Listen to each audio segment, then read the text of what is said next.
Hello guys, pag-usapan lang natin ang breaking news. Ayon kasi sa bali-balita, Catherine Bernardo spotted kasama si Mayor Mart Alcala sa Sunday Market. May kulitan sila. Pero take note ang kumukuha lang pala ng photo ni Catherine Bernardo at Mayor Mart Alcala ay kasamaan lang nila.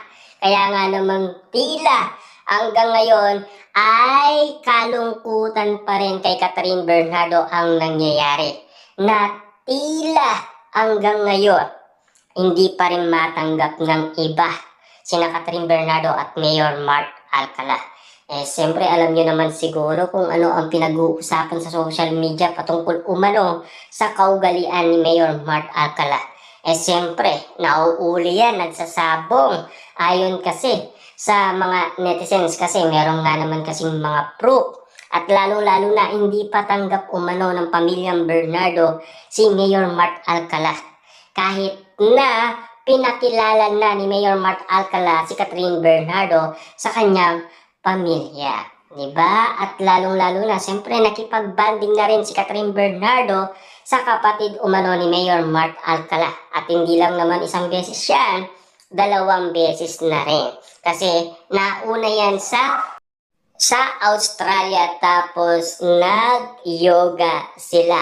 At siyempre, spotted umano, 'di ba? At kitang-kita yan ng maraming netizens. Talagang walang kawala umano si Catherine Bernardo sa mga matang lawi na talagang kitang-kita umano ng mga netizens. Pero, tiyak ba na talagang si Catherine Bernardo ay makakabawi na? Na tila hanggang ngayon ay napapag-usapan pa rin ang kanyang career. At ang sinasabi umano ng maraming tao, baka umano ang pagkakalink niya kay Mayor Mart Alcala, yan din ang makasira. Siyempre, hindi bet ng maraming tao si Mayor Mart Alcala dahil mas cheater pa siya kay Daniel Padilla. Hindi lang natin alam kung ano ang mangyayari, kung ipapartner pa si Catherine Bernardo kay Alden Richard. Pero mahirap na yon kasi ang mga lumipas na ay nakalimutan na ng maraming tao.